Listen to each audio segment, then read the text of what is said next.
We often show photographs and videos of ghost sightings caught on CCTV or other devices that seem completely random with no history or explanation as to why they might be there. So in this video, we're going to look at ghosts who are known to haunt locations around the world, but that have heartbreaking backstories that may explain why their spirits linger. Lavinia Fisher, Charleston. Lavinia Fisher was born in 1793 in Charleston, South Carolina. She grew up to be a charming woman and went on to marry John Fisher. The couple ran an inn just outside of Charleston known as the 6 Mile House. The inn was popular with traders who stayed there overnight, either on their way to trading goods or on their way back home from business trips. Many of them would be carrying large amounts of cash. The inn was also a favourite refuge for gangsters and highwaymen, and the place became a breeding ground for crime. The Fishers were aware of this and worked with the gangsters to cheat trade guests out of their money during poker games. However, John and Lavinia were greedy, and the paltry amounts being made from poker games was not enough to satisfy them. So they devised another elaborate plan to profit from the fortune of their unsuspecting guests. Lavinia started using her beauty and charm to lure male visitors into staying at the inn, where she would lavish them with attention and good food, all washed down with a cup of her special tea. Tea that was laced with oleander, a toxic shrub that induced sleepiness and even death. Once her guests were either sleeping soundly or dead, John would rob them of their riches. The unfortunate guests that did wake up were stabbed to death, dismembered, and their remains slung in the cellar. It was also rumoured that trapdoors were installed into the floors under the guests' beds, so when guests retired to bed, the door would drop, plunging them to their deaths in the cellar below, allowing John to pillage their cash and valuables. This went on for years, until suspicions were aroused as more and more men disappeared, and locals began to realise the victims had a common factor: their last known whereabouts was at 6 Mile House. In February 1819, a local group gathered and visited the 6 Mile House to inquire about the gang activities that were going on there. When they left, they were satisfied that they had succeeded in eliminating the rough clientele the Fishers were welcoming into their inn. They travelled back to town, leaving one of their members, a man called David Ross, to monitor the situation. The next morning, David became a victim when 2 highwaymen ambushed him. As he was being attacked, he saw a familiar face of Lavinia Fisher and was hopeful she would intervene and rescue him. However, it soon became apparent they were acting on her instruction. Her actions shocked and surprised him, and instead of help he initially expected, Lavinia choked him before smashing a window pane with his head. Luckily, he managed to escape and return to Charleston to share the story of what happened. Just a few hours later, a trader named John Pebbles arrived at the inn looking for a room. Lavinia calmly explained that there was no vacancies, but she invited him in for a break from his travels and offered him tea. Pebbles despised tea, but courteously accepted the cup before discreetly pouring the toxic blend into a plant pot. The Fishers couldn't understand why Pebbles was still awake, so they switched tactics and told him a room had unexpectedly become vacant and invited him to stay. Pebbles accepted the offer but felt uneasy, and his instincts prompted him to sleep in the room's chair that night. As he slept, he was awoken by a loud crash. When he opened his eyes, he could see the bed intended for his night of sleep had disappeared into the floor.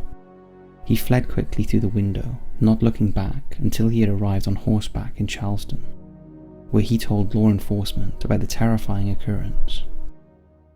Pebbles provided a detailed statement that showed similarities in the violence that David Ross had experienced. These accounts were enough to prompt law enforcement to arrest Lavinia and John Fisher, as well as their 2 accomplices. The inn was raided by investigators, and the possessions of the disappeared visitors were uncovered, along with Lavinia's sleeping potion and the trapdoors. It's unclear whether any human remains were found, but some accounts say 2 bodies were discovered, although it's widely believed that all the missing guests had wound up dead. Lavinia and John Fisher protested their innocence, but at trial they were both found guilty on multiple highway robbery charges. At the time, this was a capital offence and punishable by hanging. In January 1820, the court rejected the couple's appeal, and their execution was scheduled for later in the month, to allow the couple time to make peace with God. The Reverend Richard Furman was tasked with saving the couple's souls. John pleaded with the Reverend to help him rid his spirit of evil. Lavinia, however, avoided any effort to redeem herself of her heinous crimes. On February 18, 1820, the couple were led on their final walk to the gallows. John carried his newly found peace and spirituality and asked the Reverend to read a letter he had written to the baying crowd.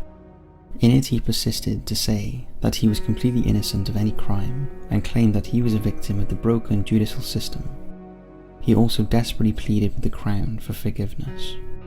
In contrast, Lavinia refused to go quietly to her death and was desperate for a last-minute pardon. She made quite a show and had to be forcefully carried to the gallows. She also insisted on wearing her wedding dress. Lavinia was dragged shouting and screaming to the gallows, and instead of asking for forgiveness, she blamed the local socialites for her conviction. Her rowdy behaviour made it difficult for the executioners to properly tighten the noose around her neck, and in one final act of defiance, Lavinia leapt from the platform and hung lifelessly over the crowd of onlookers, but not before she shouted her last bold words. "If you have a message you want to send to hell, give it to me, I'll carry it." The wicked smile of Lavinia's face as her soul left her body left witnesses traumatized for years to come, and it seems she was not about to let anyone forget her fate, as her restless soul has haunted the old Charleston ever since. Many have reported seeing her unrepentant, anguished face wandering around the area, and her reputation as the first female serial killer in the United States is kept alive in the town of Charleston, with nods and historical relics of her crimes. It's still debated whether she was just a petty thief, or she truly was a woman who killed multiple guests at the 6 Mile House. But whatever the truth is, it seems Lavinia Fisher does not want people to forget her. The Ghost of Julia Laguerre, Edisto Island. The Presbyterian Church on Edisto Island, South Carolina, is one of the oldest Presbyterian churches in the country, dating back 1685. The main church building that exists today was constructed in 1831, and except for some minor changes, has changed very little in nearly 200 years. The surrounding churchyard contains the graves of islanders dating back to 1787, while the nearby manse dates to around 1790, and the place is of such historical interest that many island natives and genealogists conduct research based on the tombs in the graveyard. All its residents rest peacefully in the well-cared-for grounds. That is except for a woman called Julia Laguerre, whose soul is forever tortured. Julia was visiting Edisto Island with her husband in the mid-1800s. During the trip she became very unwell, suffering from diphtheria, and fell into a coma.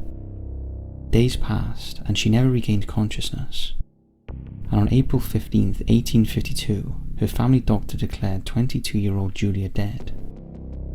Her husband and family were understandably distraught, and it was decided that Julia should be laid to rest in her husband's family crypt in the grounds of the Presbyterian Church. As the years passed, the family moved on as best they could, and the crypt remained closed for the next 2 years, until sadly Julia's 4-year-old child also passed away, and the family crypt was again opened to bury the child with his mother. But when the crypt door was opened, it was like something out of a horror film. Pressed closely against the crypt door, there was a female skeleton. There was also evidence of scratches, as someone desperately tried to escape the marble tomb. The realization was that poor Julia had been buried alive.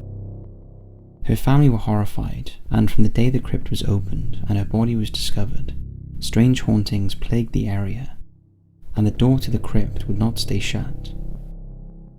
Again and again, cemetery employees would find the mausoleum door open to the point where cemetery employees decided to remove the door in an attempt to appease Julia's final wish, to be set free. Sadly, just 2 years after the child died, Julia's husband also passed away, and he too was buried in the crypt. By now the door was off, and the floor sealed up. However, to this day, Julia's restless spirit continues to haunt the area around the crypt and inside the tomb. Those who have been in there report a definite presence, and some have claimed to have seen Julia's spirit roaming the grounds, or have heard scratching noises from within the crypt. Julia and other members of the family are now buried deep below the cement floor, but it's said Julia's spirit lingers on. Crazy Mary's Hole in Pakefield, Suffolk. Pakefield Lighthouse is a decommissioned 19th century lighthouse near Pakefield, Lowestoft in Suffolk. The lighthouse tower has been used for a variety of maritime, civilian and military roles, and today is a coast watch lookout post. In the mid-1800s, the lighthouse was a signal of hope for sailors passing through Pakefield Gateway, the channel between two shifting sandbanks which offered safe passage to Lowestoft Harbour. However, as many of them discovered, the light from the lighthouse also beamed across Crazy Mary's Hole, an area said to be haunted by a distraught ghost of a widow waiting for her husband to come home. Mary is said to have stood on the cliffs, pacing up and down, waiting for her husband, whose boat had failed to return from a fishing trip. Every evening at around 9 p.m, a distraught Mary could be seen looking out at sea in the hope that she would see the sails of her true love's boat approaching the shore, but every night she saw nothing. Eventually she was driven mad by grief and finally joined her beloved husband in the sea by walking into the waves and drowning. Ever since, her spirit has been seen pacing up and down the cliff, wringing her hands in despair. During World War I, a sentry post was set up in the area in case the enemy chose this exposed spot to launch an invasion, and it's said that soldiers refused to guard there alone because they were frightened of the dark shadows they'd seen pacing along the cliff. The stories continued through the next war and up until the early 1980s, when an employee of the nearby Pontins holiday camp spotted a solitary figure of a woman close to the lighthouse. As he approached the figure, she vanished into thin air. Dead Woman's Crossing in Oklahoma. On July 7, 1905, 29-year-old Katie James and her 14-month-old baby, Lula Bella, boarded a train to visit a cousin in Payne County, Oklahoma. She was waved off by her father, Henry. Katie had recently filed for divorce from her husband on the grounds of cruelty and wanted to get away for a while to plan her future.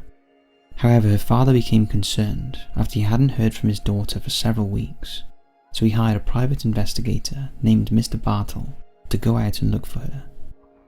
After some investigation, Bartle learned that Mrs. James had met and befriended Fanny Norton, a known prostitute, on the train, and that evening Norton had taken Mrs. James and Lula to the home of her brother-in-law William Moore in Clinton. They spent the night there before riding off in a horse-drawn wagon the next morning, saying they would be back in around 3 hours. Norton returned alone 2 hours later. The detective discovered that the wagon had disappeared into a field near Deer Creek, and after about an hour had reappeared at speed with one of its wheels stained with blood. Norton then pulled up at a farmer's house, called the farm boy over, and handed him a baby wrapped in a bloody dress.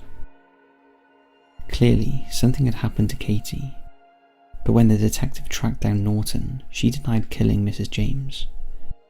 However, later that day, Fanny Norton swallowed a heavy dose of poison that killed her almost immediately, and it was presumed she couldn't live with the guilt of killing Kate. On August 31st, 1905, the remains of a woman were discovered near Deer Creek by a local fisherman, and it was confirmed that they belonged to Mrs. James. Her estranged husband, Martin James, went on to inherit her estate and disappeared with their daughter, Lula Bella. The mystery was never solved, and a number of questions still remain. It seems Katie is not keen to let it rest, as her spirit still roams the streets and banks near Deer Creek, calling out for her baby daughter. Other stories claim that if you stand beneath the bridge crossing the creek and listen closely, you can hear the rattle of wagon wheels rolling around above you. The original wooden crossing where Katie's body was found is long gone, but a concrete bridge that replaced it was quickly nicknamed Dead Woman's Crossing, after the young woman whose spirit still haunts the place. The strange case of Katie Morgan, San Diego. Katie Pham was born in Fremont County, Iowa in around 1864. Her mother died on September 23, 1865, and at the age of 2, young Katie was sent to live with her maternal grandfather. On December 30, 1885, Katie married Thomas Edwin Morgan, and they had one child, a boy, born October 31, 1886. But sadly the child only lived for 2 days. Eventually Katie's marriage failed, and she ran off with Albert Allen, the stepson of Thomas's stepmother. It appeared this relationship was also doomed. On Thanksgiving Day 1892, Katie turned up at the Hotel Del Coronado in San Diego and checked in under the name Mrs. Lottie A. Bernard. Staff remembered her being alone and sad, and she told them that she was waiting for a gentleman to join her, but after 5 days there was no sign of him. She was later found dead on the external staircase of the hotel that led to the beach. Katie died from what was believed to have been a self-inflicted gunshot wound to the head. At the time of her death, police could find nothing to positively identify her, so a description of her was telegraphed to police agencies around the country. As a result, newspapers began to refer to Katie as the beautiful stranger. Eventually her identity was revealed and the story of her life unraveled. In the days leading up to her death, Katie had been employed as a domestic in a wealthy Los Angeles household. It was from there that she travelled by train to the hotel, where fellow passengers reported that a woman matching Katie's description had argued with a male companion during the journey and had deserted her en route. It seemed Katie was waiting for her lover at the hotel, and when he never returned, she killed herself. Since her death, her ghost has haunted the hotel, and for years, guests and employees have experienced ghostly goings-on. Most incidents have happened in Katie's third-floor guest room, where visitors have experienced flickering lights, a television that turns itself on and off, breezes coming from nowhere, inexplicable scents and sounds, items moving off on their own accord, doors that randomly open and close, abrupt changes in room temperature, and unexplained footsteps and voices. The story of Katie Morgan intrigues visitors so much that the room in which she stayed in is now the most requested guest room at the hotel. Independent paranormal researchers have also investigated the room and have used high-tech gadgets to document the supernatural activity. There have also been sightings in the hotel hallways and along the seashore. Allegedly, another very active area is the resort's gift shop, where visitors and employees routinely witness giftware mysteriously flying off shelves, oftentimes falling upright and always unbroken.